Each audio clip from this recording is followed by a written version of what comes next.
It's a tool that's supposed to help you avoid fraudsters. Utah keeps a list of people convicted of white-collar crimes. But a Gephardt investigation found that many names that are supposed to be on that list are glaringly absent.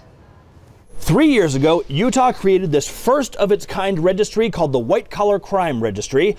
It works sort of like the sex offender registry, except instead of being full of people convicted of sex crimes, it's full of people convicted of financial crimes. But my team combed through thousands upon thousands of court records and found some gaping holes. Michael Doros has a reputation for taking other people's money. His long history of financial crime convictions stretches back to the 2002 Olympics and beyond. David Alphin is a repeat offender of identity fraud and was most recently convicted of stealing a dead woman's identity and more than 50 grand. John Zane Jepson, repeatedly convicted in investment schemes amounting to millions of dollars stolen. By Utah state law, those convictions should have landed all three men here on the state's white-collar crime registry. So Eric's on there. But not one of them is here, and our investigation found it is a troubling trend.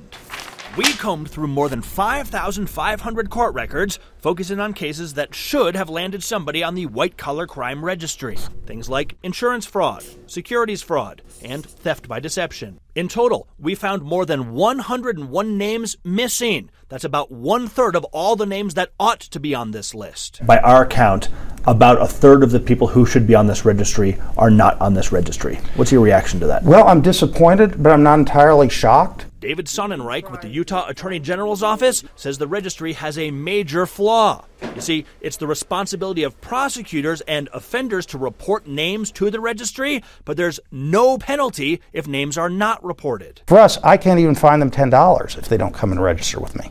But Sonnenreich says he is now going to use our research to make the registry better. So we were really, as I say, glad that you did the research and found these additional people who we will now put on the registry, but concerned that this shows that the reporting systems in the registry are not adequate and need to be improved. As a result of all of this, the AG's office is now also taking our research to state lawmakers and asking them to beef up the registry, give it more teeth, so that people who don't put their names on it could face some punishment.